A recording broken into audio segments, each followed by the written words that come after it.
Hello everybody and welcome back to Feathers and Fiction. I am back today with part 2 of my One Dark Window review with Miss Poppy Poopy Pants, who has just graciously bathed my entire office in dirt because she took a dirt bath out in the garden this morning, and she came in here and fluffed her feathers up and got dirt everywhere.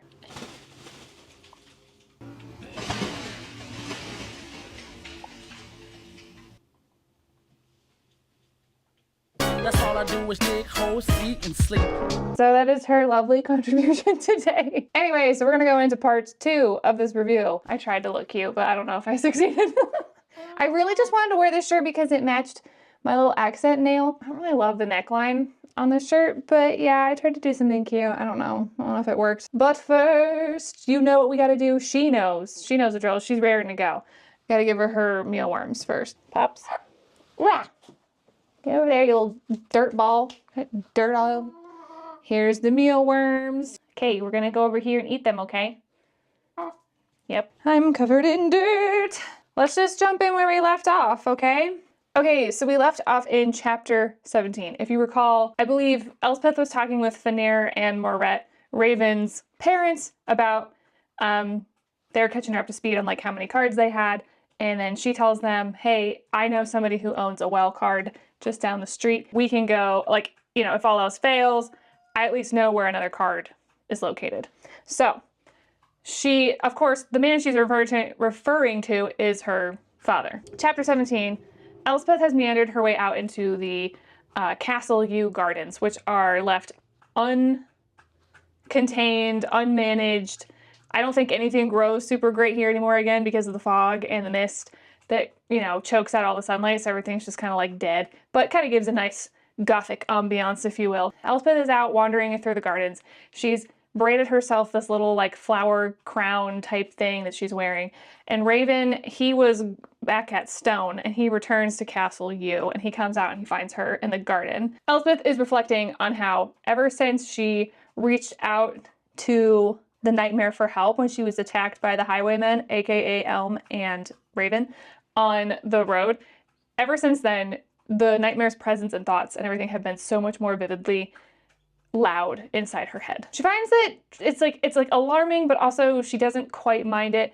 She almost seems to like a little bit more of the communication with him versus silence, but also she's still aware that he has a lot of secrets, and she still has no idea like who this entity is. So Raven comes out and he finds her in the garden, and he kind of checks in with her and makes sure that his family's been taking care of her well and that she's doing okay, you know, quite gentlemanlike, if I do say so myself, or someone who certainly says that he, you know, plays pretend and doesn't play the part of a gentleman very well. He's, you know, being very sweet with her. He finds there's like one red rose that's still blooming, and he picks it for her. He took a step forward, holding the blood red rose in his hand out to me. May I?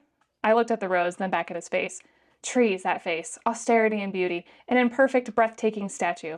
I thought we weren't pretending, I murmured. He stripped the rose's thorns with his blade. It's just a flower. Flowers don't play games.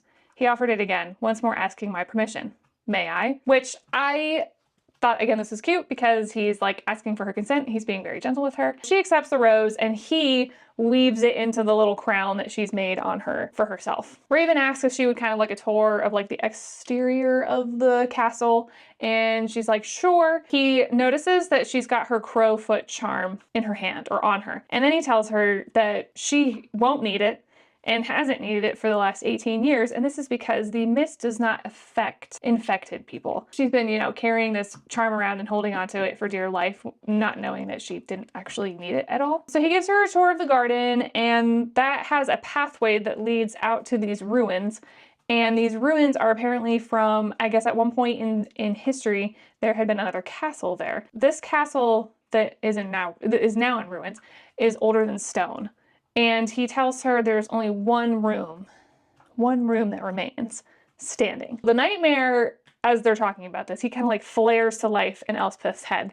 One room standing is, it says, the stone chamber enveloped by moss and vines stood tall at the edge of the mist. How strange it looked alone in the ruins, unmarked but for one dark window situated on its southernmost wall. The title has been mentioned. I was gonna kick out of like trying to find the title for the book inside the book. So the nightmare tells her to go in because he wants to see this room. He's really adamant about going in there.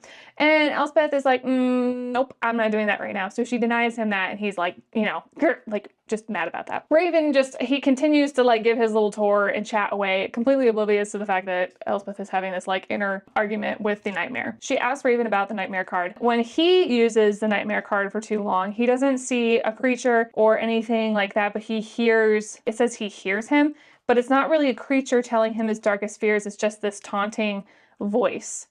And so Elspeth asks how he knows it's not a creature saying these things to him, and he says because the voice in his head is not a stranger, it's his own voice. So it's his own voice mocking him. So Elspeth's just trying to get like the feeling for if the nightmare's presence is in like both those cards, or if he's really only in her own head. And so because she's still just trying to figure out like what this creature is. After their little tour, Elspeth and Raven go back to the castle to create a plan on how they're going to intercept Waylon's card later that evening. And Raven takes her to the armory to get her fitted with weapons just in case, because safety first when, you know, you're becoming a ruffian, a rogue. Chapter 18, one of the highwaymen who Raven hires or uses when he goes out on his escapades. His name is John Thistle. He tells Elspeth that she is of no use to them for this mission if she's wearing a dress. So we get the typical scene where the girl who only wears dresses has to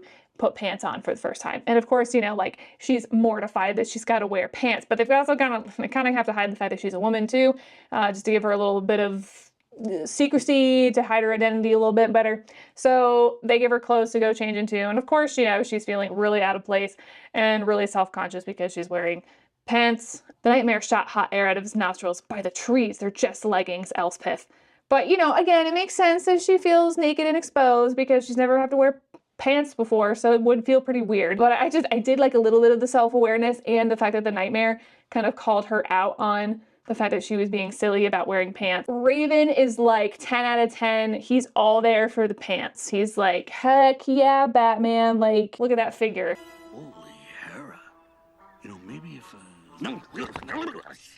So she knows everybody's right, and she gets over her insecurities and just tells herself, like, this is the outfit I must wear for the task at hand. So she gets over herself fairly quickly. We don't get too much of that really unbearable, like, oh, I'm just nothing but a simple girl that's never worn anything but dresses in my life. We don't really get a lot of that dumb dialogue, which I appreciate. She's handed a pair of riding gloves because they're going to have to ride horses, surprise, surprise. Elspeth reminds Raven that she's like, hey, just so you know, animals don't really like me, especially horses, and I have no idea how to ride. And, you know, if it's not too much trouble, maybe he wouldn't mind assisting her to get onto said horse, because she literally has no riding knowledge altogether. As a horse person reading this, I always crack up because I'm like, there's just like no way you could ever stick a completely oblivious person up on the back of a horse to go on a mission of some sort and expect nothing to go awry. How you have inevitably made it so that way you're going to have to ride double. Like, there's just no way around that. Raven helps Elspeth up onto the horse, which she's like ticked off about because she's like, I hate admitting that I am so helpless on these things, but like at the same time, I am helpless on these things, so I need a little bit of guidance. Elm is sitting off to the side, like making a bunch of snide comments and being a poop head. But I don't know, I kind of thought his commentary was a little bit funny from the peanut gallery off to the side there. The mare is unsettled by Elspeth's presence, and as a result, she rears and falls off, and the horse takes off. Elspeth is like mortified that she's just like, you know, gotten dumped by a horse while at a standstill. I blushed red to my roots. Did everyone see? No, Elm said. Just the servants, the Fletcher, the groomsmen, the blacksmith. With no other choice at hand, we think we're gonna get the one horse trope, right?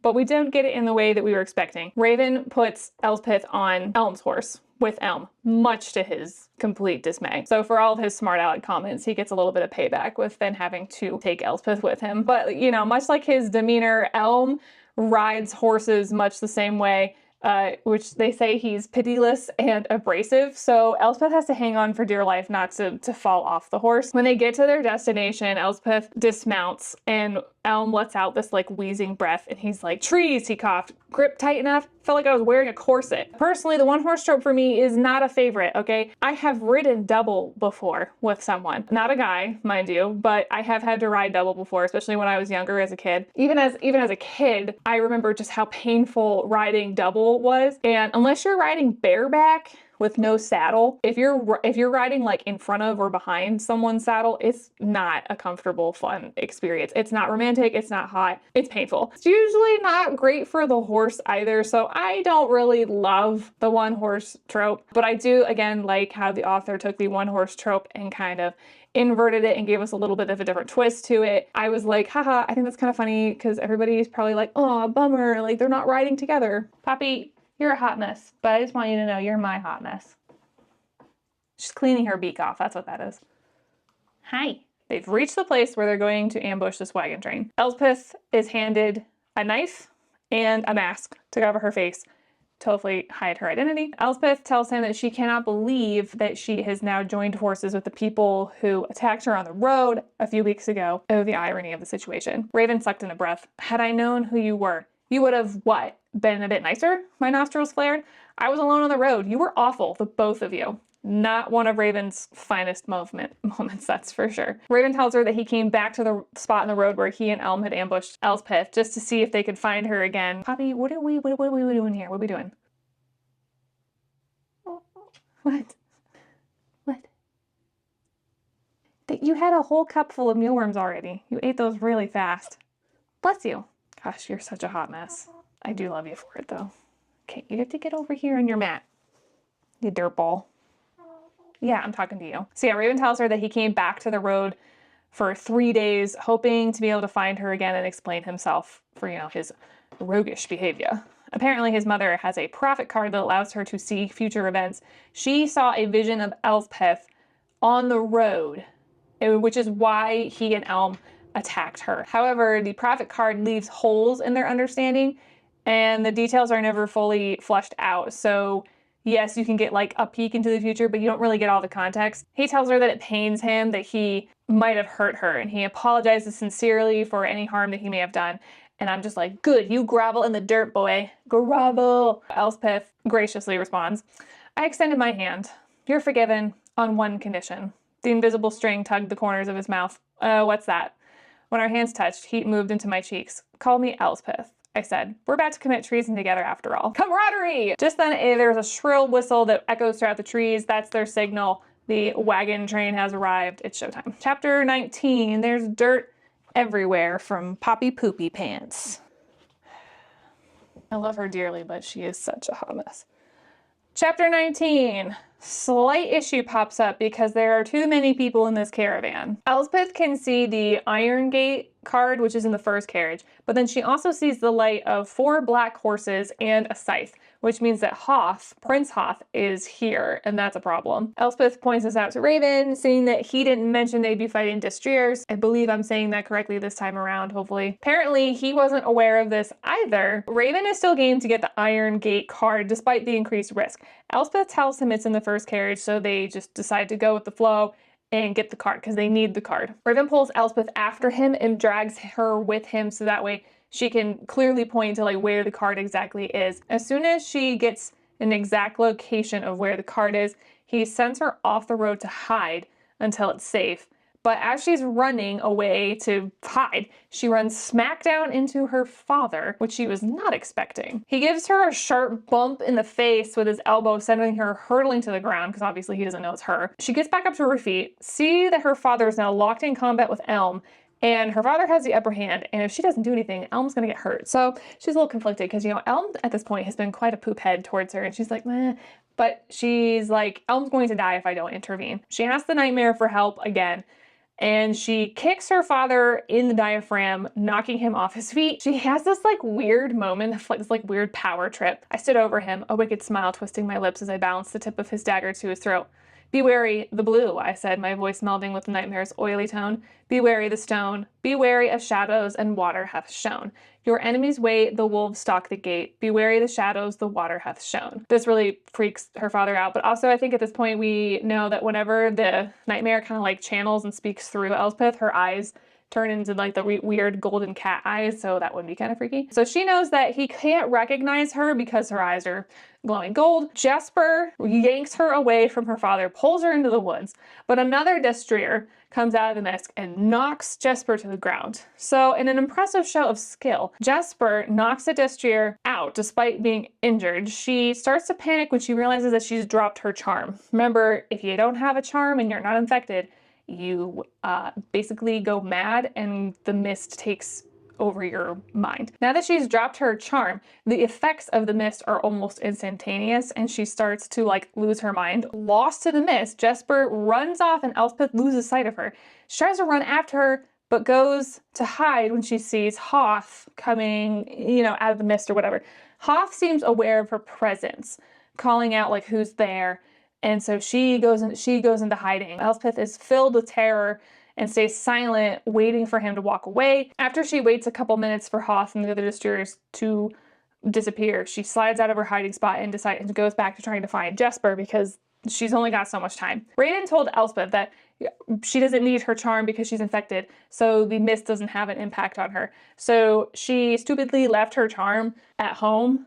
Otherwise, she could have just given it to Jesper and helped Jesper right then and there. Suddenly, out of nowhere, Hoth bursts out of the mist and snatches onto Elspeth's wrist. Elspeth tries to flee, but his grip is like iron. He asks who she is, but she continues to struggle. The fierce grip he has on her causes her wrist to snap and break. Lovely. The nightmare's hiss became a roar. He flooded my mind with a sudden venomous fury. Prince of brutes, he snarled. Hoth sucks. We don't like him. Without asking for his help, the nightmare intercedes, transforming Elspeth's hands into claws and slashes Hoth across the face, leaving these super ugly, deep, nasty claw marks down his face, onto his neck. Finally, he releases his grip on her and she takes off. Third time's a charm, but this time she runs into Raven and she yanks him behind a tree, telling him to stay quiet as she assumes that Hoth is still in pursuit. But she no longer sees the cards through the mist, so she can safely assume that he's retreated, at least for now. Raven asks if Hoth had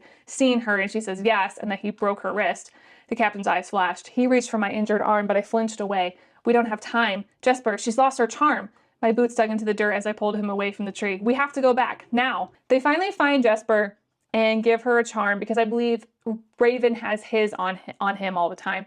And so they give Jesper the charm in time before she loses herself to the mist. The group of highwaymen gradually link back up and are glad to be alive. They didn't have any casualties, I don't believe. There's a smug look on Raven's face because then that confirms that he successfully acquired the Iron Gate card, which was their main point for the whole mission. Elm tells Raven that Elspeth's father almost took him out, and if it hadn't been for Elspeth intervening, he would have died. So everyone's quiet at this bit of knowledge. Elm asks who injured Elspeth's hand. Raven tells them that it was his brother. Surprise, surprise. Raven asks how she got away from Hoth, and the nightmare's voice laughs in her head. Perhaps it was he who got away from me. Elspeth having that moment where she did help Elm. Is it a good indicator that she's not trying to be backstabbing? She doesn't have any ulterior motives because Elm doesn't trust her at all, but she fought off her own father to protect Elm. So, it's something that Elm will keep in the back of his mind in regard to how he feels about Elspeth. Chapter 20, Elspeth and Raven really start to bond in this chapter. So it's a needed interaction to build the chemistry between the two of them. We thought we were done with the one horse trope, but in fact we are not, because we do end up getting the one horse trope. Elm ends up riding off and Raven's like, don't worry, I'll take Elspeth back. So he and Elspeth ride double. Raven and Elspeth are chatting and he tells her that they would not have been able to get the Iron Gate card if it hadn't been for her. Honestly, their banter back and forth I found pretty good and enjoyable to read. On a more somber note, Raven says Elspeth scared him earlier. The way you came running out of the trees, I didn't think it was you. Raven paused, watching me. It's hard to explain. Try, I said. He shrugged. You'll think me odd. A bit late for that, isn't it? The corners of his lips curled. It's just that sometimes when I look at you, I feel like I know you, understand you. And other times, his brow furrowed, your eyes flash a strange yellow color. I feel a stillness about you I do not recognize, a darkness. Elspeth doesn't really respond to this observation because he's not seeing things. Her eyes do genuinely turn a weird gold color. A coldness settles into her as she realizes the nightmare's help seems to alter her physical appearance, as if the nightmare is gaining more control over her as time goes on that is cause for concern. They run back to the castle in silence, their pace slow. Elspeth leans into Raven's back and she dozes off. Very cute, you know. Poppy is once again over here. So they make it back to Castle U, and Raven helps her get off the horse, his fingers flexing along the curve of her hips, lingering a little longer than necessary. He asks her, "There will be more eyes on us than just my family in the coming days," he said, his voice low, a rumbling whisper. "Do you still wish to pretend?" He didn't say the word courting. My lungs twisted like the wings of a caged, frantic bird. I knew what I wanted to say, but something in my chest, small, delicate, resisted the yes haunting the tip of my tongue. "Do you?" This was cute. This was cute. I felt resistance in his pause. He, too, lost to the world of things unsaid. "Of all the things I pretend at," he said, his thumb drawing small, gentle circles along my waist, "courting you has proven the easiest." Okay. I made my way to the castle door. How flattering. He paused a beat. "What's your answer?" he called after me. I turned. It felt good, provoking him. Better than it should have. "Infuriating, isn't it, Captain? Answers given only in halves." "Raven," he said, his eyes tracing my face, flashing a moment to my mouth. "If we're going to be convincing, you should call me Raven." A smile tugged at my lips. "Good night, then, Raven," he responded with a slow, satisfied grin. "I'll take that as your answer, Elspeth." Okay, calm down, you little cutie patooties. Okay, Elspeth goes to sleep, has another weird dream. She sees this knight in her dream that's like, all, you know, he's in like all the decor of the castle. He calls her name and asks her to let him out. And then she wakes up. She goes over to the wash basin in the morning, washes her face off, looks up into the mirror, and her reflection is that of the nightmare. It's like a beast type wolf-like creature. When she blinks again, her face is back to normal. Spooky, you know? With stiff and sore legs, because riding horses will reveal to you muscles in strange places you didn't know you had. She stumbles her way down the steps, and Raven calls out to her, and she stops in her tracks. He asks her how she's feeling, how her wrist is doing. She tells him that it's swollen, and he asks for her consent to take a look at it, which again, we love. We love when we're asked for consent. So he examines her wrist and tells her, "It's not as frightening as it looks," he said. "But you're not easily frightened, are you, Miss Spindle?" "Elspeth," I reminded him, his nose wrinkled, the corner of his mouth lifting. My chest constricted, watching him smile. "Some things frighten me," I said. "The king, physicians, destriers." Raven tilted his head. "All destriers?" "I don't know if I qualify you as a destrier anymore." "What else would I be?" My lips curled. "A highwayman." His smile widened. They're cute. They're cute when they flirt. Honestly, I think that's cute flirting. It didn't make me roll my eyes or cringe. Before Raven can reply to that cute little back and forth, they are interrupted by none other than Ione, which is quite a surprise. Ione, Elspeth, Moret, and Raven are sitting in this parlor, obviously curious as to why Ione is here at Castle U. Elspeth notes that Ione doesn't have the maiden card on her anymore, but she's still pulling the beauty from the card. Apparently, pulling from the card, but not having it on your person is a major risk that hardly anybody takes, because remember, if you use a card a lot, it does cause degeneration, and degeneration occurs differently in everybody, but nobody really knows how they're going to react to it. So, you know, kind of a risk there. This is another thing I thought was kind of interesting. Providence card magic isn't limited by distance. So a card can be tapped and left elsewhere. Without the card being on her, Ione can't release its magic on a whim. Therefore, she can't release herself from the negative effects when they inevitably sink in. The maiden's negative effects is a sense of coldness, heartlessness. It makes you kind of like a zombie, a shell. Ione's like very bubbly, charismatic character is kind of turned almost to stone. So she is very like, it's like she's numb and doesn't feel any real emotions or sensations at all anymore. Also, her ability to be like empathetic and kind and caring has also been removed. And again, this is all very strange to Elspeth because this is very out of character for Ione. It's very odd that she would leave a card behind but still continue to channel it. Ione asks Elspeth what's wrong. Surely she must recognize her. Elspeth thinks to herself that she hardly does because even Ione's voice is different, like it sounds too perfect. But instead she tells her that she's just so beautiful and she's not used to seeing her look like this. And then Ione basically tells her it's a shame that her new life hasn't done the same for her, which I was like, rude. So Moret informs Raven and Elspeth that Ione was traveling from Stone to her home and was kind enough to pay them a visit.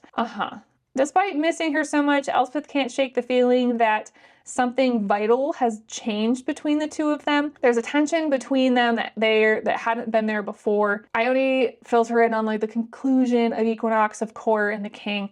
She mentions her wedding arrangements with Hoth. She doesn't mention why she bothered stopping at Castle U, though, so that seems a bit odd. Moret plays the perfect hostess. Raven, however, looks miserable. Raven slouched in his chair, watching Ione speak, his mouth a fine line, nothing behind his eyes. He looked like a petulant boy, forced to endure niceties, brooding in all black, painfully, unfairly handsome. He must have felt me watching him, because when he raised his gaze to mine, light returned to his eyes, the elusive half smile tugging at his mouth. I was like, that's cute, I like it. Seeing his smile, Elspeth starts reminiscing about the night before, when she was all snuggled up against his back when they were riding double. And of course she's like, she can't help but remember his hands on her waist, and she's all like getting flustered and bothered by these memories. And then she realizes everybody in the room is staring at her, and she has no idea. She's like, oh great, somebody asked me a question, but I have no idea what was asked of me. Ione had asked what happened to Elspeth's arm, and she quickly replies that she fell off a horse, which she did. Back to the whole tell most of the truth to make it believable. Ione is amused by this because she knows how animals hate Elspeth, and she says that she hopes the U's are, overexerting her, implying that they're, treating her badly, which is like lame. Rude. She says, men of blunder can be so obtuse when it comes to women. And then Raven snaps back, you would know better than most, Miss Hawthorne. My cousin Hoth is a renowned brute after all. As if summoned, Elm comes bursting into the room, about to make a snarky comment about, to Raven, where Moret sternly pipes up and informs him they have a guest. Elm's eyes narrow when he sees Ione. What are you doing here, Hawthorne? Mark my words, Elm has the hots for Ione. Likewise, the two of them together, they like each other. They're an enemies to lovers. I can see it.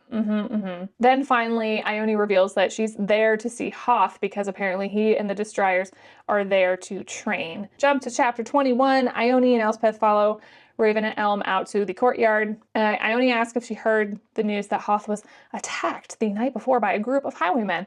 And Elspeth is like, oh, golly gee, I did not hear that news. That is just too bad. Elspeth asks her like how or why she would know that information already. And it feels a bit like Ione is insisting that Elspeth was involved in this attack. So Elspeth is tired of the passive-aggressive way Ione is framing these words and asks her like what's wrong. She said nothing, just that she's surprised that Raven asked her to court her and invited her to live at Castle U. Elspeth says she feels the same way about her engagement to Hoth. So, likewise. Ione tells Elspeth to watch her back and that she's worried for her. And Elspeth says, you don't have to be concerned about my well-being. I can handle myself. Which, in truth, yes, she can, because she has the nightmare living inside her head, so she's a pretty dangerous character on her own. Ione adds that Hoth was grotesquely injured by a highwayman during the fight. Elspeth is absolutely shocked to see the injury the nightmare inflicted upon Hoth. It looked like a giant cat dragged its claws down his face onto his neck. So, yikes. Elspeth comes up to Raven's side. Raven said nothing, keeping his eyes on the Destroyers, but he lowered his hand to his side, his knuckles dragging against mine, answering my unspoken question. I called them, he said.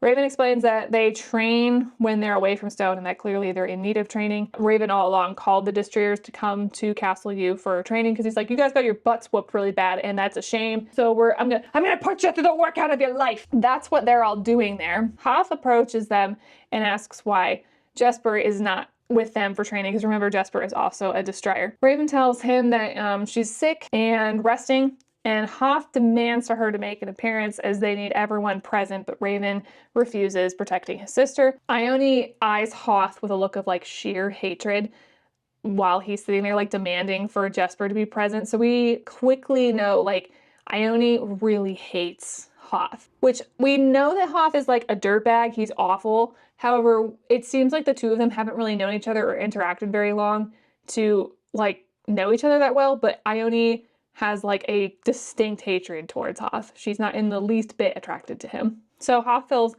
everybody in on like what happened to them the night before and how they were attacked. Raven's like, well, it's a real shame you got your butts handed to you by a bunch of highwaymen. Like, I guess clearly we need to do some more combat training because you guys shouldn't be having issues with being attacked by a group of like rapscallion highwaymen. Come on, you guys are supposed to be the king's best of the best. Hoth angrily snaps back that they were ambushed, so like, you know, it was a surprise attack, and that one of them injured him, clearly because of the marks on his face, but that he broke that man's wrist before he got away.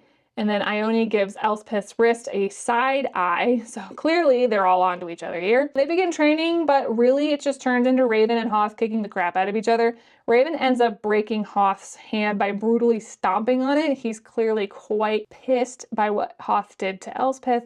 Another example of the touch her and die trope kind of being flipped around a little bit differently. Like, he doesn't say the words like, don't touch her, I'll kill you. He just does like an act of violence against Hoth. Ione is not even the slightest bit concerned about Hoth's injury or his pain. My heartbeat did not slow until the yard was quiet once more. Only Elm and I remained. What just happened? The prince shrugged, his green eyes lingering on Ione's shape in the distance. Hoth broke your wrist. Raven mangles his hand. Balance. Elspeth is heading back to her room when she hears voices further down the hallway, so she stops to eavesdrop. She overhears Elm whispering to Raven that they have no idea what happened in the woods, and he's wary of Elspeth's abilities, especially after seeing Hoth's face all raked up. Raven interrupts him by defending Elspeth's abilities by reminding him, she saved your life. I think she's earned a reprieve from your usual hostility, don't you? I'm not saying I'm grateful to live another day at the edge of a sword, Raven, only that we should be more careful. Hoth looked like he was attacked by an animal, not a woman. There's too much we don't know about her. Elm paused a moment. Your nightmare card could help with that. I felt myself go cold. So Elm clearly does not trust Elspeth in the slightest in him. He sits there and, you know, says like, you could find some of this stuff out for yourself if you just, you know, use the nightmare card on her. But again, remember, Elspeth made it pretty clear that he is not allowed to use the nightmare card on her. Raven tells Elm that he refuses to use the card against her because, unlike the rest of them, she has not consented to him, to allowing him to use the card on her, which Elm points out is probably because she has something to hide. They end the conversation and Elspeth like rushes back to her room. Raven shows up at her door almost immediately. He apologizes to her, saying he's sure seeing Hoth was difficult and then watching him get injured was probably disturbing. It wasn't about you, Raven said. When I broke his hand, I mean, it was about you, but it's more than that. Raven explains that Hoth hates the infection that the mist brings about, and that he hates that his father made Raven the captain of destroyers. He's the one who actually told the king about Raven's infections. 10 years later, he did the same when he found out about Emery's infections. Hoth just really hates his cousins, really hates that Raven is in a position of power as an infected person. He's such a pleasant little peach. Raven tells her, though, that he didn't really want to talk to her about Hoth. He wants to show her something. Into chapter 22. Raven takes her back to the ruins and to the chamber that still stands. You know, the one with the one dark window. Elspeth realizes this is the chamber that she has seen in her dreams with the stone slab in the middle of the room. Elspeth asks the nightmare what this place is. He says, a place of time, a man of fault, both fueled by rage, both buried in salt. Raven makes a small cut on his hand and drips blood onto the slab. Breath caught in my chest as Raven turned his palm into the stone. The world and the nightmare behind my eyes suddenly still. Then out of the depths of the stone, bright and true, emerged several unmistakable beams of light. Providence cards, hidden in the depths of the stone, unlocked by blood. So this is where Raven actually hides the cards to keep them safely locked away. So apparently he discovered the stone slab by accident as a kid. I personally would have preferred a more lore-heavy way of discovering this part of the story. It's very brief. He like accidentally bled on the stone as a child, and that's how he found, I guess the nightmare card was in there already and some other card was already in there. So that's actually how he acquired the nightmare card, was by accidentally triggering this stone slab to like release it. So again, I would have preferred a little more world building and lore on this part of the story because I think it needed some more description. But you know what? It's okay. I still enjoyed the book. Raven doesn't know what this place is, but it's as old as the ruins outside. He found, the nightmare card and the mirror card in the center of the stone. The nightmare explains, an offering bartered with blood. That's how the spirit bargains, always with blood. So the Shepherd King built her this chamber at the edge of the woods, this altar, and here they bartered. Elspeth asks the nightmare how he knows this. I feel like you can put together the pieces of like the twists. I don't really think the twists are really that difficult to pick up on your own. I don't really think this is that kind of story though. I don't think the author was trying to make it like a gotcha type thing. Like, oh, you didn't see that coming. I don't think that's how this book was meant to be interpreted. I think the author wanted people to follow along and figure out these plot twists. Elspeth asks Raven why he can only use 2 cards. He was 13 when he caught the fever, but didn't notice any signs of magic or abilities, so he assumed he escaped the consequences of the infection. At 14, he started to train as a destrier, but when he was given a black horse, the card wouldn't work. Hoth told Orith, who confirmed Raven's infection. Hoth then told his father, but the king saw value in Raven's infection and made him captain of the destriers.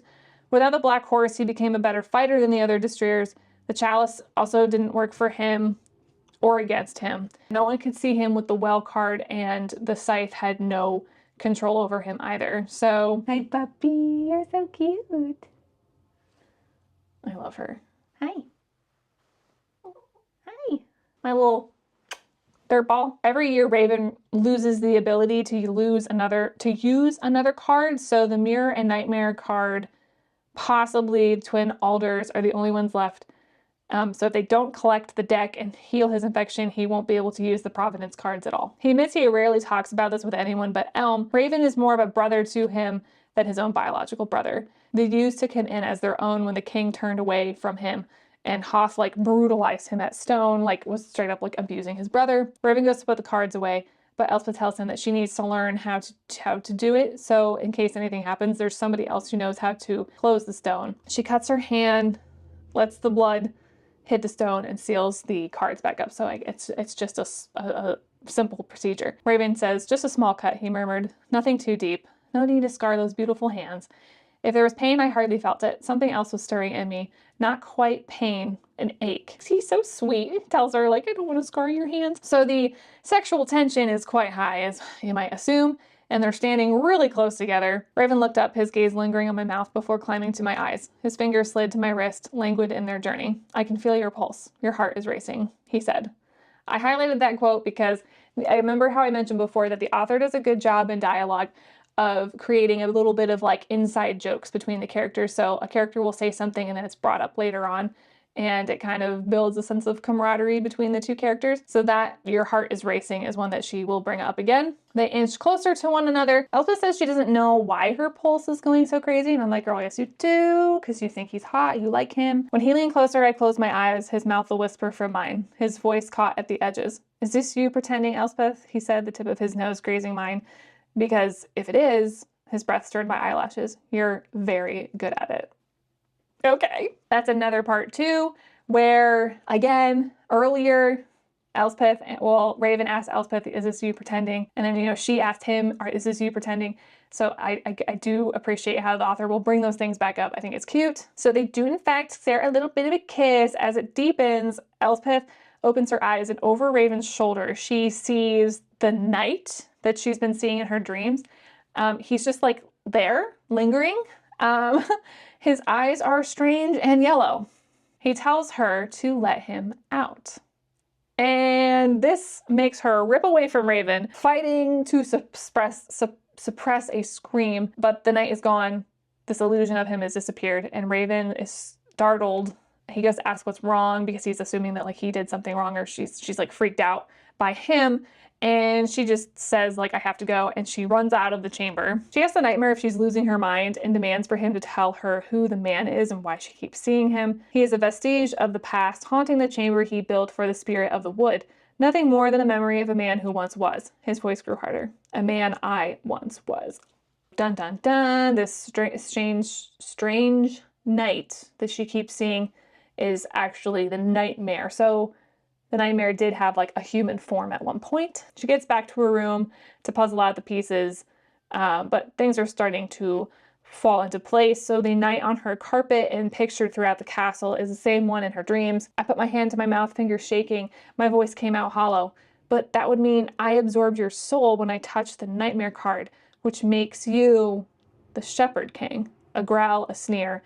Oil, bile. His voice called louder than it had ever been, as if he was closer. Stronger. Finally, my darling Elspeth, we understand one another. So again, I don't really think this was like a majorly huge plot twist. I think the clues were like well highlighted and pointed out. I feel like the writing was good because we could pick up on it. Some people try to write twists and they do it in such a dumb way that when you get the twist, you're like I feel like whenever I read any of the Fourth Wing series books, there's like, it's like Rebecca Yarros is always trying to like pull a fast one on you. And I'm like, nah, I don't even care because this just feels nonsensical. Everything in here had enough context clues that you could pick up on it. And it felt like the author was purposely doing it. She wasn't trying to like gaslight you or fool you or trick you. Chapter 23, Elspeth is woken up the next morning by Philip, who is startled to see her outside. So she can't recall how she ended up outside, but she's outside in the garden. Philip takes her back inside, makes her some tea and will help her warm up. She asks Philip what the chamber with the magic stone is, like if he knows what it's called or what it was. He says that no one knows for certain, but there's a strange ancient magic there. He clearly values the old magic. They talk about the old magic. Basically, the thing that caused all of this downfall was Brutus Rowan. He took the old Book of Alders, made it doctrine, twisting the words until they'd become weapons against anyone infected. So Brutus Rowan hates the infection because it's a type of magic he can't control. Elspeth asks if Rowan stole the throne from the Shepherd King, but it's all just a theory, a story. But to Elspeth, this story hits closer to home and makes a lot of sense. Brutus Rowan was like, the original Rowan king. So nobody knows what happened to the Shepherd King. He just died. Philip tells Elspeth he's certain she and Raven will find the altars, the twin altars card, and unite the deck. Elspeth dismisses herself to go converse with the nightmare. She realizes that the nightmare's vivid memories, his strength, all of these things combined this is actually her degeneration. She will gradually be overtaken by the nightmare. It's my payment, I said, filled with a biting clarity. Every time I ask for your help, you grow stronger and I'm losing control. On her way back to her room, she runs into Elm and he tells her to get ready because everyone is going to Market Day. Chapter 24, with Market Day, they wear masks like a masquerade. I thought this was like a bit silly, mainly because there's just not a lot of world building around this part of society or this festival or this celebration. We're just like told that it's like a masquerade out in the town, but everybody wears masks. We could have done something, I think, a little more creative with this, like a different type of festival or something. I don't know, like giving us just a little bit more. Elspeth thinks about sneaking into her father's house that day to steal the remaining card that they need. Elm stops her, saying now isn't the time. There's too many people and they can't risk getting caught. Good for Elm being reasonable there. Elspeth is frustrated. Now would be the perfect time because her father and the rest of the family would be out of the house.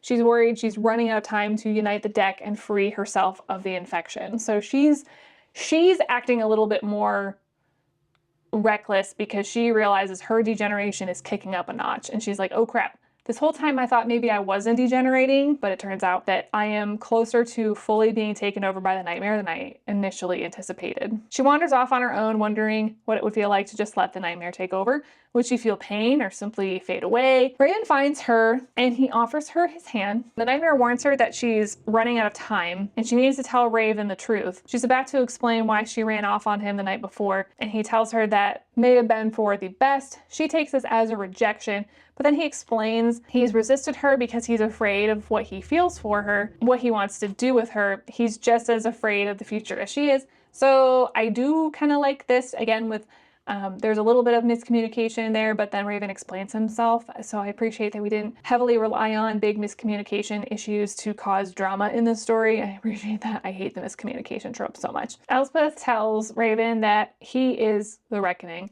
that together they're the balance of this whole issue with the cards and everything. And he wraps her into a hug and holds her tightly against him. This sweet, cutesy little moment is interrupted by her father, her stepmother, and her weirdo half-sisters. She ends up getting away from her family and ends up speaking with Elm. He tells her he's wary of her magic because she hasn't been honest with them. I kind of appreciate Elm because he doesn't really like waste words. So the nightmare tells her to let him out and she refuses.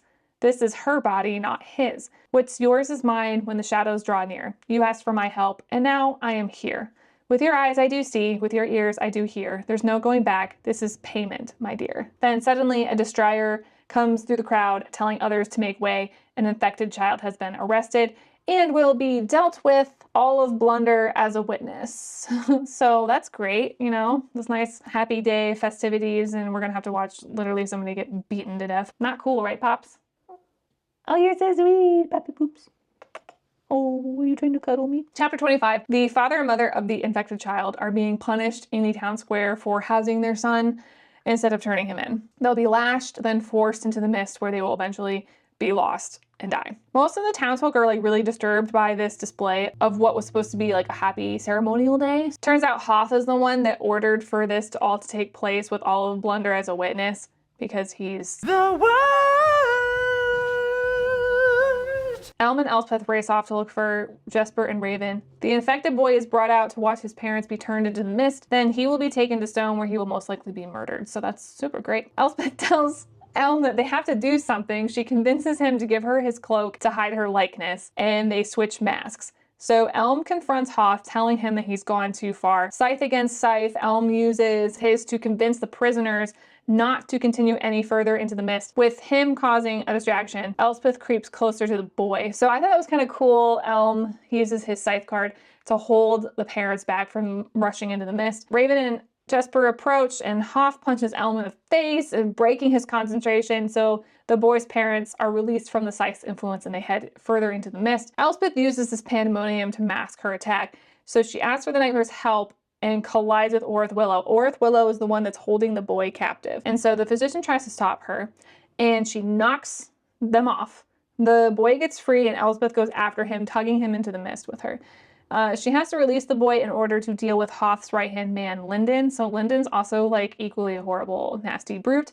The two of them fight, and she proceeds to gravely injure him, much in the same way that she injured Hoth. Mortified about how injured Lyndon is, she releases him and stumbles back. She runs into Raven. Raven leans his forehead against her, trying to get her to settle down, and he tells her that her eyes are yellow. He reaches for her, but when his hands touch hers, they recoil because her hands are like contorted into the weird claws. Clearly, like, the evidence of the Nightmare's influence is taking over her body. It's becoming stronger. The more she relies on the Nightmare's power, the stronger his influence is on her, and the more she starts to turn into him. So chapter 26, Raven takes her hands, cleans them off on his tunic. He asks her who she hurt. She tells him it was Lyndon. He tells her to wait there while he deals with the other destroyers. The Nightmare tells her that they worked together to hurt Lyndon, but Elspeth didn't want that. The Nightmare reminds her that she asked for help, and so he delivered. So, like, I get being horrified about hurting somebody gravely, but when it's someone like Lyndon, I feel like part of me would have been a little bit like, heck yeah, he deserved that,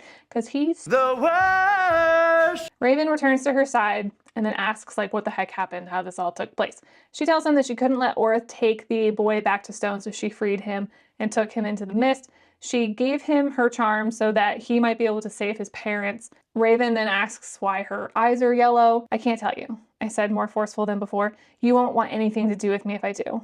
Raven exhaled. Then your estimation of me is lower than I imagined. Raven and Elspeth creep out of the mist back into town. Most of the people have gone home because, wow, what a way to ruin the day.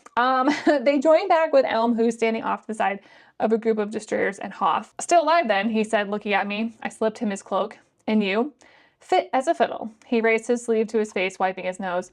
When he pulled it away, his cuff was dark with blood. The boy escaped for now. I do kind of like the dynamic between Elm and Elspeth. They're kind of snarky with one another, but clearly there's a friendship that can be there. There's just, unfortunately, it's harmed by the lack of trust, but still, I think that Elm has a soft side towards Elspeth despite his lack of trust for her. Raven then viciously calls out Hoth for going against the king's law by ordering an execution that he did not approve of. Hoth is just a poop head and is like, like, fight me then if you have such a problem with it. Raven is kind of just like, I don't really have the time or patience for you right now, and he reminds the destroyers what their purpose is and who they ultimately answer to. Your prince is just that, a prince, and you are not his brutes. You do not disrupt Blunder's peace, nor force its citizens to witness cruelty.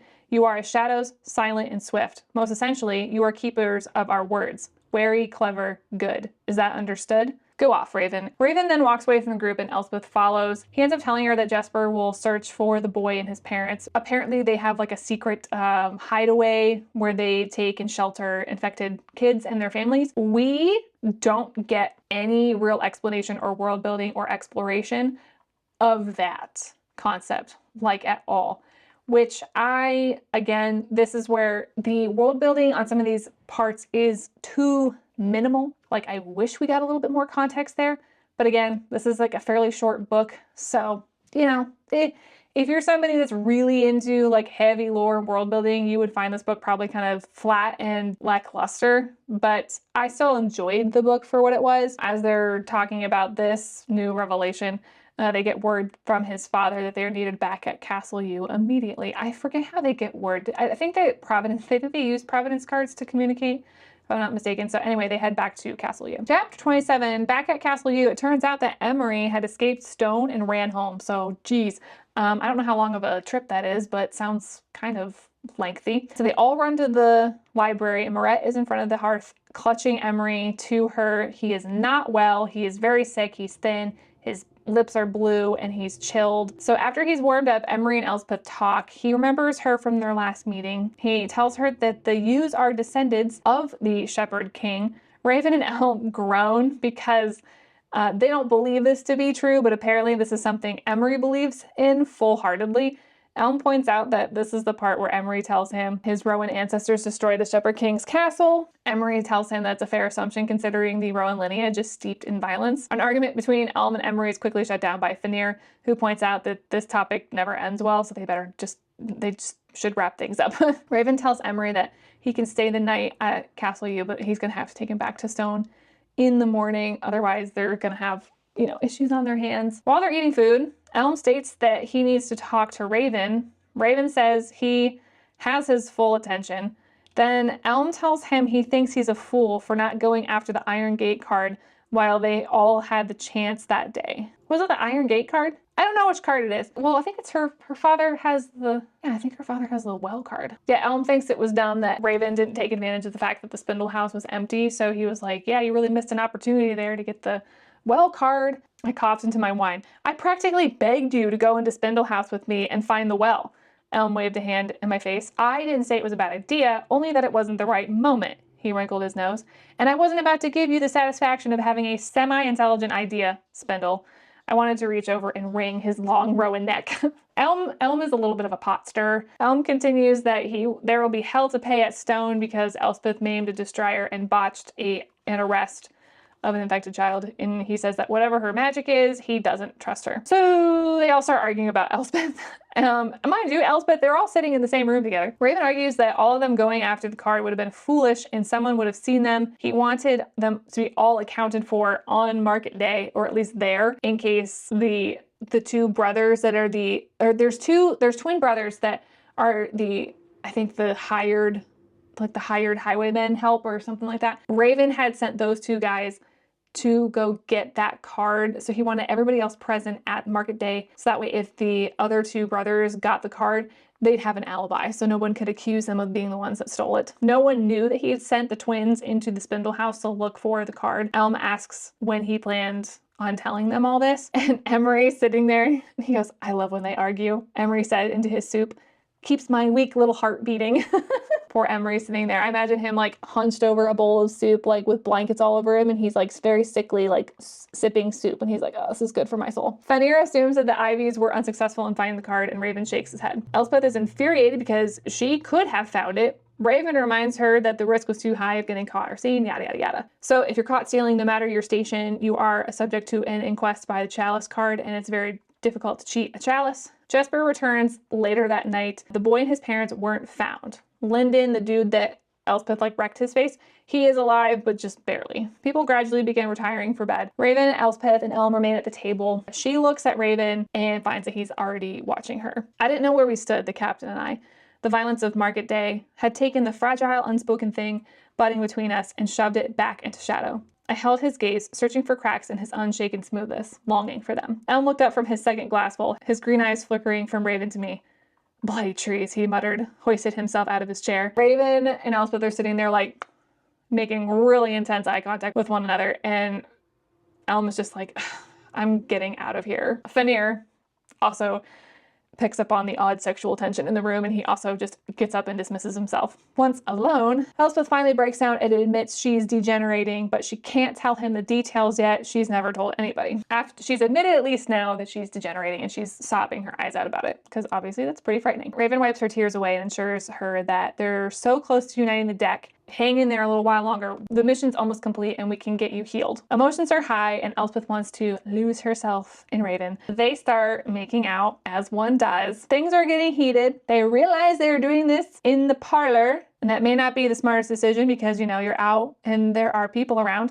So they make the smart decision to move things to Raven's room. Thank God. We get the really classic, "Can I kiss you?" My voice shook. A bit too late to ask, isn't it? Not on your mouth, Elspeth.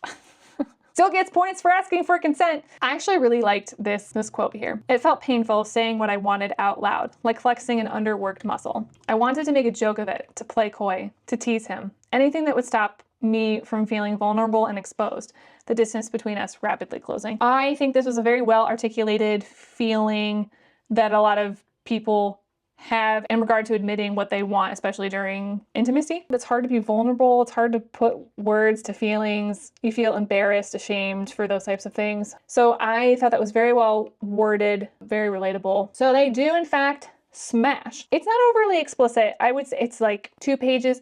The descriptions aren't overly explicit. Honestly, I didn't mind it for this book because these two actually have chemistry, so things leading to this moment felt earned, inevitable. We definitely knew it was going to happen. We don't always need smut scenes in these books. The banter did so much of the heavy lifting for creating the chemistry between these two that a short scene like this was fine. I did not get mad about it at all. I thought it was good. And again, there's the line, he bent down, his lips brushing mine. Your heart is racing, he said with a smirk. Here's the author bringing that line up again later on, and it just kind of builds that sense of camaraderie, friendship, companionship, intimacy. I like it. Chapter 28, Elspeth sneaks out of Raven's room at dawn so as to avoid the walk of shame. Jesper, of course, sees her and then makes a comment about it, but then she tells her, you know, hey, get ready. We need you down at breakfast. She gets ready, goes down to breakfast. Jesper is struggling to hide her amusement. Elm comes into the dining hall and asks where Raven is. Finally, Raven makes an appearance and Elspeth is just so flustered by the sight of him. She can't make eye contact with him and she just stares at her plate. Raven is acting super chummy with everyone. Morning. He looks stupidly handsome, smug to his boots. I hid behind my teacup. Morning. Next to him, Elm's face twisted in a grimace. So yeah, Elm is like, dude, what is your problem? Why are you being so friendly? And then he notices Elspeth's flushed face and groans, and he's like, oh, I lost my appetite. Never mind, you guys are disgusting. I really liked the line, smug to his boots. I don't know if I've ever heard that one before, and it just made me giggle because, yeah, I know what that face looks like. The moment is kind of sobered up because Emery unfortunately starts coughing up blood. What a way to kill the moment. Jesper heads off to prepare the carriage for Emery because he has to go back to Stone. He has to go back to Stone. But before he goes, he asks if they can at least walk through the gardens. So Raven pulls Elspeth aside and asks if she's all right because he woke up and she wasn't there. And so he's afraid that she, like me, have regretted the fact that they slept together or something like that. And she's like, oh no, I just didn't want to disturb you. I wanted to make sure that you got your rest. He kissed me, his finger tangling in the hair at the nape of my neck. I don't want rest, Elspeth, he murmured into my lips. I want you. I love a man who's straightforward. Emery finds them and calls out to Elm that they're kissing. Elm tells them to quit rubbing it in their faces. Emery sighs and says that it's a shame because in the fairy tales, a beautiful maiden saves a sick boy with a kiss, and the boy heals and saves the kingdom from dark magic. Elm laughs and says, except in this fairy tale, the maiden has blood on her hands. Raven and Elm start to bicker, giving Elspeth the opportunity to speak with Emery alone. Remember, Emery is able to see into the minds of others, and so she asks to look into hers again. The nightmare realizes she's doing this to steal answers, but he tells her she already knows them. Emery shook his head, his brow creasing in concentration. I see a creature curled around your spine as if woven into you. A chill wrapped itself around my throat. How long do I have until he takes over me entirely? Emery's eyes rolled beneath his eyelids. Not long, Elspeth Spindle. He is close. I did like the imagery of the nightmare being wrapped around her spine. I thought that was kind of cool. He's ingrained in her. When Emery's eyes shoot back open, he's crying and tells her that her eyes are yellow. Elspeth immediately feels guilty because like he's startled and disturbed by what he saw. He tells her not to worry about what he saw because as part of his degeneration, he won't be able to remember anything come tomorrow. That's like pretty depressing. So she wants to tell him that the fairy tale about the Shepherd King is true and that she can save him when they unite the deck of cards, but she's grown tired of pretending. The likeliness of being successful feels very slim. Part 3, we're into, oh my gosh, Poppy, you have so much dirt on you. Look at your cute little feet. Come stand here. I can't believe how much dirt you got in my office today. Oh my gosh. Did you have a good dust bath at least? Yeah, you're cute. Chapter 29. Elspeth is caught in a dream again. She's running through the forest with a group of children. They're being chased by something. She lifts them in through the chamber window where that slab is, where they hide the cards. And suddenly she's enveloped by earth and wakes up. So she wakes up on the floor of the chamber. So she's clearly like sleepwalking at this point. She is covered in dirt. Her night dress is torn up. The ground around her is torn up. And she notices that her fingernails are packed with dirt as if she's been digging with her bare hands. So she asks the nightmare why she's there. And he tells her that he needs to see something. It turns out the stone is actually a gravestone marker. Shepherd King's grave marker to be exact. She loses consciousness again. She wakes up in her chamber back in the castle. She thinks everything was a dream until she realizes that her hands are still muddy and torn up. She's definitely like sleepwalking and not remembering any of it. And so she's panicking now, begging the nightmare to leave her alone. And he says that he can't do that. This is my life too, nightmare. My mind you trespass upon, my soul.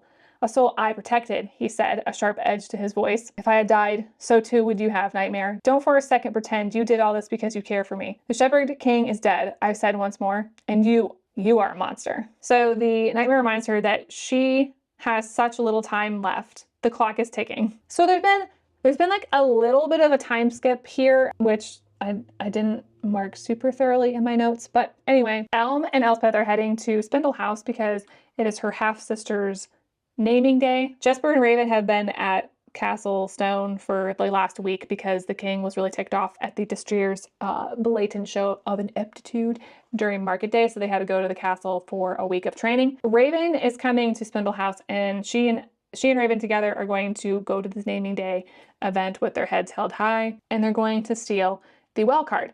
When they reach Spindle House, Raven is leaning against a stone wall waiting for them. When he caught my eye, he pushed off the wall, slipping through the crowd on sure feet. His lips curled as he reached for me, one hand finding my waist, the other my cheek. When he leaned over me, a few strands of dark hair fell over his brow. Elspeth, he said, kissing my mouth. I thought that was really cute because he's just like infatuated with her. So this celebration, this name day celebration, has brought the king, Prince Hoth, Ione, and the upper elites of society to the Spindle House. So again, we're into another round of festivity. So chapter 30. Jesper, Elm, Raven, and Elspeth huddle and decide to pair up and search the house for the well card. An hour later, everyone meets up, and to Elspeth's disappointment, no one's found the card yet. Elspeth tells everyone else to go back to the party to at least be seen and not to raise suspicion. She'll continue to look on her own, saying that no one will notice her absence. Ione overhears her say this and tells her that she needs to give her more credit. She would notice. Ione invites them to come sit with her. They reluctantly agree, but have in fact walked into a trap because Elm notices something is off with Ione. He grips her face, looks at her eyes, which are unfocused, and he says someone is using a scythe on her. Hoth then approaches the table, thanking Ione. He used his scythe on her to gather the group so he could use a chalice card on them in a fun game of truth or dare. Great! Awesome! Chapter 31. Hoth starts off first stating each person can only ask one question at a time. They use the chalice card. The chalice card is like, you can't lie. The more you lie, the more toxic poison type stuff kind of like fills your system, and it'll actually kill you if you lie too much. Jesper asks if Hoth is jealous of Raven, and he stumbles at first and then admits yes. Elm asks if he's trying to turn the Destroyers against Raven. He says yes. Raven asks if he'll challenge him for command. Hoth says yes. Hoth is just, again, the word. Elspeth asks if he's used the scythe card on Ione more than once. Hoth says yes. Ione doesn't want to play, but Hoth tells her that if she doesn't, everyone will think she's hiding something. So Ione then asks if he's cheated on her since they got engaged. He says yes. Boo! He sucks. Ione goes next. So she's the one that's under the chalice's influence and everybody's asking her questions. Yeah, Jesper asks if Hoth is treating her well, and she says as well as any brute would. Elm asks if she's in love with Hoth. She says no. She says she wants power, which Elspeth finds disturbing because the mating card has like remade her and made her like a shell of who she formerly was. Raven goes next, but then Hoth points out that the scythe card has no effect on him, so why bother? Ione leans in and asks if he truly cares for Elspeth. He says yes. Hoth asks what he does when he's not with the Destroyers, and he says he's busy doing the king's bidding, but Hoth is pissed by this. When it's Elspeth's turn, she asks, "Are you still pretending?" I said, reveling in his gaze. Raven gave a surprised laugh, and in front of everyone, leaned in and kissed me. "I never was," he whispered into my lips. So cute. I love straightforward men. It's so refreshing to read. Hoth is now eyeing up Elspeth, hungry to finally rake her over the coals. Ione asks if she's in love. Elspeth starts to struggle because she's not ready to say those words yet, as the feelings are so new. She's struggling to breathe. Next to me, Raven stirred. "Elspeth," he squeezed my hand. "You don't have to." "Yes," I said, the words slipping out of me without resistance. So effortless, it could be mistaken as nothing other than the truth. I do like Raven advocates for her consent, telling her, like, you don't have to admit this out loud. Actually, she kind of does in this moment because she's under the influence of the chalice. I cast Ione a bitter glance, her question a violation, ripping something from me I was not yet ready to say. And I was like, yeah, you know what? That is a really violating feeling. I think that was really slimy of Ione. That was something very vulnerable and personable to Elspeth, and she wanted to tell Raven that, and then it was just kind of like forced out of her. A lot of what Elspeth has had to go through in this book is being forced into something against her own will or kind of taken advantage of. I think that this moment kind of highlights that. Hoth asks what happened to her wrist. The chalice twists her tongue, blocking the lies before they reach her tongue. So she stutters to answer. Ione interrupts and tells Hoth that she already told him that she fell, but he tells her to shut up. Elm is pissed that Hoth is so disrespectful to Ione and stands up for her. Again, these two they have the hots. Elman and Ione have the hots for each other, okay? They just do. So Raven sees the fear on Elspeth's face and he jumps into savior mode. He begs her to let him to help her by using the nightmare card because he's going to try to, like, if he uses the nightmare card, he can override the chalice's impact on her. She's still refusing, but he breaks his promise and uses the card on her because she's like struggling to breathe because the chalice, like I said before, the chalice actually it poisons you and like stops your breathing if you're refusing to admit the truth. Once he's inside her head, he tries to walk her through how to answer the question without revealing the truth. "It's all right, Elspeth," Raven's voice echoed in my head. "You can do this. Choose your words carefully. He asked you what happened, not how it happened." But I hardly heard him. I was too busy shouting, my fingers digging into the captain of the Destroyer's palm. "No, no, no. I told you no, Raven." "Breathe, Elspeth," he said, his voice calm above the din. "It's going to be fine." "I told you no, Raven," I said. "Get out." Raven stirred, confusion and hurt touching the corners of his face. "I'm sorry," he said. "I only wanted to." The nightmare lunged out of the darkness like a beast of prey. "You heard her," he said, swiping his claws, a vicious snarl ripping up his throat. "Get out, Raven, you. Get out." Raven fell with full force out of his seat, the entire table shaking in his wake. Now the secret is out. Hoth yells for everyone to sit down and grabs Elspeth's injured wrist, because remind you, it's not been healed still, digging his fingers in and urging her to tell the truth. After all, it's just a game. Jesper lunges at him and yells at him to get off her. Elm is pulling Raven up off the floor. Elspeth and Ione are sitting there silent. Ione reaches for the chalice, taps it 3 times, freeing Elspeth from its influence. I did like that. As much as Ione is a shell of who she formerly was, there is still some of her in there. I did like that small moment of seeing Ione's humanity still shining through. Raven takes Elspeth's hand and accuses Hoth of performing an ambush, not playing a game. Elspeth crashes to the floor after, the chalice's influence releases her. So she crashes to the floor, nausea gripping her stomach, and starts choking on bile. When she coughs it up, it's dark and grainy, like the soil she had dug up that morning. When she coughs, she realizes she's also coughing up blood. Like a fool, I'd try to cheat the chalice. I'd try to lie too much. In the brief moments before I vomited a sea of blood, I recalled the insignia of the chalice card. Truth serum. The old writing hewn above an image of a cup filled with dark red liquid. On its opposite side, the cup turned on its head, the dark liquid spilling unbidden. Poison. I thought that was a really cool part to the card, that if you don't answer, it's like poison starts to fill up in your system and it'll kill you. I thought it was cool. I thought that was neat. I love a little bit of consequences to using magic. Chapter 32, Elspeth wakes up in her childhood bed. Raven and Elm are by her bedside. Elspeth finally admits to the nightmare and gives Raven consent to use the nightmare card to show him the nightmare inside her head. Elm feels justified in his suspicion to Elspeth, upset she's lied to all of them. And Raven's like, oh, I understand your feelings, but can you please give us a moment alone? Elm leaves. Elspeth tells him that the nightmare is trapped in her head and he's getting stronger. That's her degeneration. Every time she asks for his help, he grows stronger, taking over. She tells him that the ruins by Yew Castle were the Shepherd King's. His grave is the stone in the chamber where they hide the cards. Before Elspeth can go into anything more, Raven is called away by the king, which is like, you know, super great timing. 5 minutes later, there's a knock on her door and her father comes in. She's startled to see the blinding light of the well card on his person.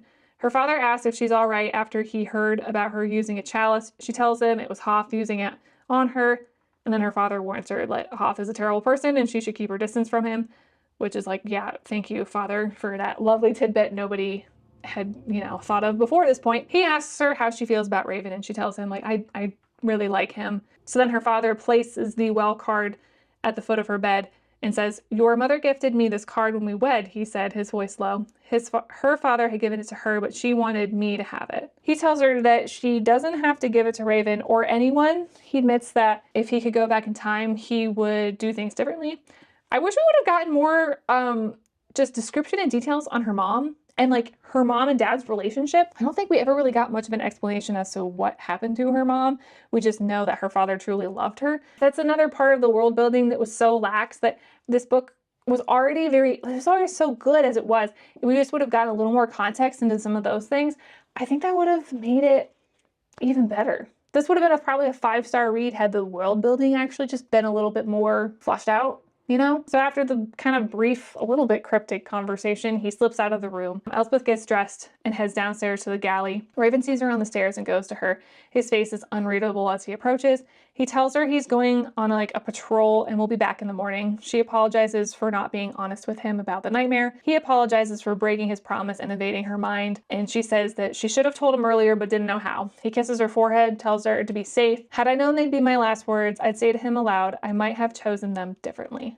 Dun, dun, dun. So something bad's gonna happen. Chapter 33, Philip comes to get the well card from Elspeth's room. She gives them the card, so the card is secure. That's a good point to know. She's in the parlor when all of a sudden her traitorous uncle comes in to get her, saying that her aunt is looking for her and he wants to take her to see her aunt. Red flag. She notices her uncle is acting strange and instead of running, she keeps following him. He tails her back to her bedroom, but instead of her aunt waiting for her in the bedroom, it's Hoff, and he used his scythe on her uncle to convince her to go up to her bedroom. This is an ambush. Hoff wants the truth, and now that he has her alone, he can get that out of her. He goes to use the scythe on her, but she's able to break through its control with the nightmare's help, and then she attacks him. Hoff tells her he wants her help to turn against Raven. He doesn't know exactly what Raven has been up to, but Elspeth realizes he's trying to get her to admit what's actually going on. She spits in his face.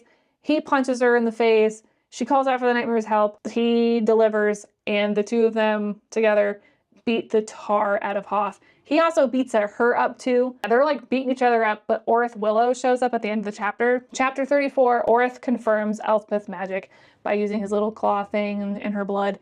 Elspeth is weeping. Even if Raven doesn't admit to the cards or the highwayman activity, hiding her infection will condemn him to death. Orith, Hoff, and Elspeth get into a pretty brutal fight. Elspeth is drawing on the nightmare's power. His influence is taking over more and more. I don't know why he does this. Raven uses the nightmare card, again, to speak to her. She can't form any sentences as Hoff is beating the crap out of her, which results in him cracking her skull open. So I don't remember if Raven had a sense that something was wrong with Elspeth, and so he used the nightmare card to try and talk to her. I don't quite remember how that happened, but she can't talk back with him, so he gets informed that something is wrong. The nightmare tells him that Raven, cannot save Elspeth. He needs to find the Twin Alders card, and he can still save Emery. So the nightmare is like, it's too late for Elspeth, but you could still save Emery if you hustle. Elspeth is like laying on the floor. Her skull's been cracked open. She's bleeding out. The nightmare commands her to get back up. She says she can't do it anymore. She wakes up again, not dead yet, Raven is still trying to speak to her through the nightmare card. Hoth and Orith still have her in their clutches. They see her eyes are gold like a cat's, finding this quite peculiar as they were black moments before. The nightmare tells Raven there's nothing further that he, Raven, can do. Don't try to save us, Raven, you, the nightmare and I said. Our voice melded in a strange, echoing dissonance. We cannot be saved. We struck without fear. They eviscerate Orith by shoving his metal claw down his throat, which, thank goodness, because he's a creep that needed to be axed, okay? They turn to Hoth now and back him into a corner. As they're beating the crap out of Hoth, Elspeth knows she's fading, and the nightmare says it's inevitable. This is her degeneration. Nothing comes for free. She makes the nightmare promise to help the youths to save Emery, and he sighs reluctantly and agrees, like, sure, I'll help them save Emery. I close my eyes, a final whisper escaping my lips. The story. Our story. The nightmares and mine. There once was a girl, I said, clever and good, who tarried in shadow in the depths of the wood. There also was a king, a shepherd by his crook, who reigned over magic and wrote the old book. The two were together, so the two were the same. The last thing I heard before I was buried in darkness was the nightmare's silky laugh, wicked and absolute. The girl, the king, and the monster they became. Chapter 35. It's been 3 days since the incident at Spindle House. Raven can't keep the images from discovering Elspeth in her own room out of his mind. Elspeth was viciously beaten, clearly, with her cracked skull. Orith is dead. Hoth is alive, but barely. His legs are broken and they were sitting at like an unnatural angle. Elma's mad Orith is dead because they were going to use his blood to save Emery. Elspeth's eyes are gold and Raven tries to speak into her mind. The nightmare tells him that she's gone and he needs to let her rest. So at this point, we believe that the nightmare has fully taken over and that Elspeth's body and that Elspeth is no longer really in existence. The nightmare surrenders himself to the captain of Destroyers and requests an inquest with the king. Now they're in the dungeon. This is 3 days later. Raven is taking the king to see Elspeth, aka the nightmare. Elspeth tells the king she has an offer for him. So whenever I refer to Elspeth now, it's really the nightmare speaking. The king is pissed about Elspeth killing his physician and maiming Hoth so badly he'll never be the same. What kind of offer could she have that he would be interested in? She tells him this is her offer. She will find the Twin Elders card and he will give Emery back to his parents.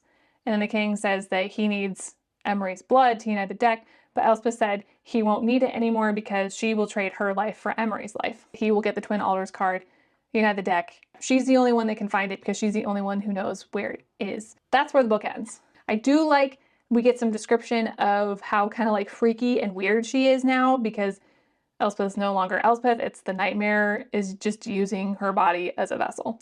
Alrighty, so that's where the book ends. It kind of has a little bit of an abrupt ending. But you know what? I think the ending, honestly, of the book was fine. Things that I didn't really care for in this book, all the plot points largely happened around festivities and celebrations.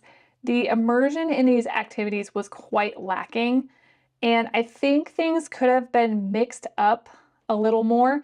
I think that because everything happened around like a festivity of some sort, it just felt a little bit too much for me. I was like, okay, I think we need a more compelling plot point here for the part of this story to take place in. That's just kind of like an observation I made. The lack of information that we get around Elspeth's mother bothers me a little bit because we know that her father truly loved her mother and we know that Elspeth doesn't know hardly anything about her mother. So I don't know. I think that we just deserved, and Elspeth as well, deserved a little more like backstory to her own mother's existence. I think it could have added a little more to the story too. Vanir and Moret also, they're Raven's parents. I don't know. There's a lot of characters in this book that I think were just very vaguely used and explained.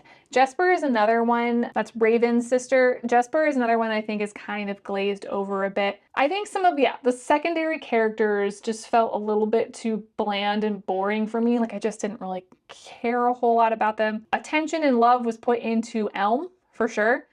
We get quite a bit of dialogue with him. I kind of cared about Emery, but not a ton. Again, it's just a lot of the secondary characters just didn't feel interesting. So I would have liked a little more character development with the other characters that take place in this story. The world building could have been done better, a little more thoroughly. For a first book in this series, I still think it was pretty darn solid. Things that, I liked that I talked about, the nightmare serves as a tool that foreshadows future events. Some of it can be a little bit too on the nose, but I still enjoyed it. He's an entity of strange magic, so his ability to see what's going on around him and know people's intentions was interesting and kind of fun. Elspeth is not a pushover, dumb damsel in distress type character. She's not trained in combat, but so she's not like, I'm not like other girls, I'm super tough.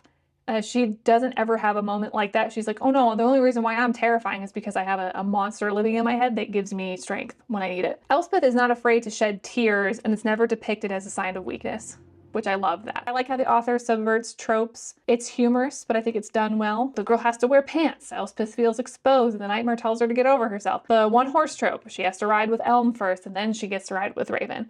The fake dating, mainly because it's fake courting, so the dynamic is just a little bit different. Who did this to you? Hoff breaks Elspeth's wrist, but she destroys his face. Raven does end up breaking Hoff's hand as well, but Elspeth also gets her punches in too. Yeah, the FMC being insanely strong and good at combat with zero training. That's a really, we see that commonly in almost all these romantasy style books, but this one is flipped a little bit because it's not Elspeth, it's the nightmare. One thing I also, I appreciated that Elspeth's broken wrist doesn't magically heal. It will continue to be an injury that she has to deal with for the entirety of the book. The author also brings it up multiple times. It's not healed yet. It's still sensitive. Hoff grabs onto it while it's still healing and it hurts. It was a different change of pace from a lot of other books that I've read recently where the healing happens almost instantaneously, that kind of thing.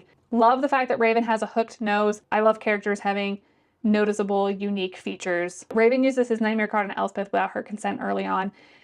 She's deeply upset by the violation, voices that to him. He makes it a point after that to ask for consent, but he doesn't do it in a patronizing way, but respects her autonomy. I mean, again, he has to break his word, and he uses the nightmare card on her towards the very end there, but I still think that altogether, his respect for her as a person, as an individual, and his care and concern, I thought that was well done. The nightmare is part of Elspeth, but as he grows, he disregards her autonomy. So it's a little bit of a switch. At first, Raven doesn't really care about Elspeth or her autonomy. I mean, he ambushes her on the road, scares the crap out of her. He holds a knife to her throat. He threatens her. And then as the story progresses, he realizes, I do care about her. I do respect her wishes. I do respect her autonomy. The nightmare goes in the opposite. At first, the nightmare is almost like a guardian of some sort, keeps Elspeth safe as a child. But then as she relies on him more and more to help her get out of situations, he starts to go against her more and becomes the monster. So I liked the switch, the role reversal, if you will, in that context. Honestly, I really did not think that I was going to like this book, but I really did. I think I gave it a 4.5 stars. The dialogue was just so well written, it was good dialogue. It was good flirting. I really enjoyed the Providence cards. I liked the magic system. I read some reviews, people said it was too simplistic, but you want to know what? Sometimes it's okay to have a simplistic idea such as the Providence cards. Not everything has to be overly complicated.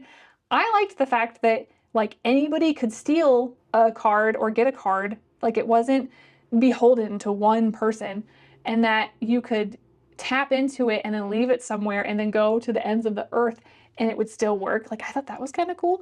I do enjoy how at the end of the story, the nightmare does fully take over Elspeth and she's no more. I wasn't sure how that was going to be handled because oftentimes in these types of books, the endings are they're so idyllic that I like the fact that the nightmare accomplished what he said was going to happen and he took over her body and leaves you wondering, how's the next book going to go? We know that Elspeth's going to come back. We know she's going to, but how is that going to happen? And when is it going to happen? And what kind of issues and problems are the characters going to have to face in order to get Elspeth back? I would recommend this book. I think if you're looking for a fairly fast read, an easy read, but with the gothic, fantasy, romance vibes, I think this is a great read.